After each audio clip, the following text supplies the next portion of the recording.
Hey guys, welcome to the UF Disciple channel. Today we're going to be benchmarking and reviewing the Gigabyte GTX 970 Windforce Edition graphics card. So let's get started.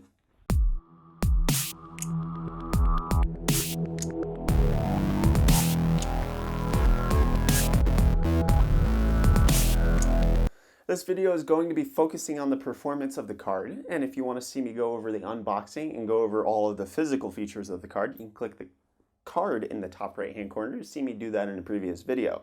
For the technical specifications of the Gigabyte GTX 970 Windforce, it has 1664 CUDA cores, 4 GB of 256-bit GDDR5 VRAM clocked at 3506 MHz out of the box. The 970 Windforce comes with a base clock of 1051 MHz, with my card having a GPU boost clock of 1342 MHz. With regards to overclockability, I was able to achieve a 7% core speed overclock and a 12% memory overclock for a total of 1454 MHz core clock and 3952 MHz memory clock. Moving on to the benchmark data, for all of the benchmarks I ran the 970 Windforce with my i7-6700K, which was overclocked to 4.4 GHz, combined with 32 GB of DDR4 2133 MHz RAM. I tested a variety of games at the highest graphics settings possible in each game with the resolutions of 1920 by 1080, 2560 by 1440, and 3840 by 2160 for 4K.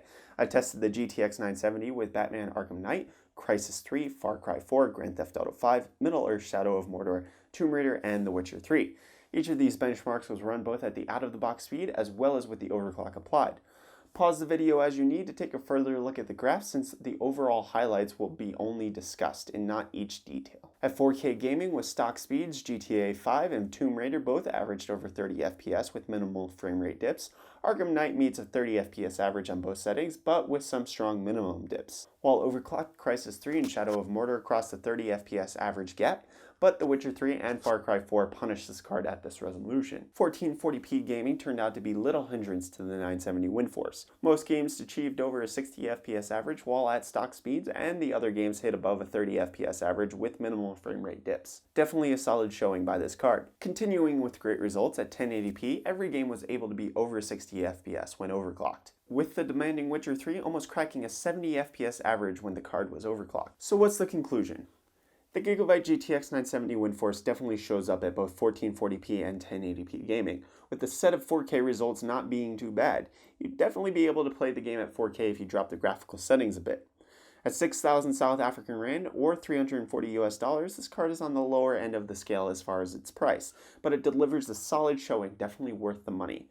If you want to see how well it performs against other 970s, I'll have a video coming out soon on that, comparing this 970 Windforce to a reference EVGA 970, the Galaxy 970 EXOC, and the Galaxy 970 Hall of Fame edition.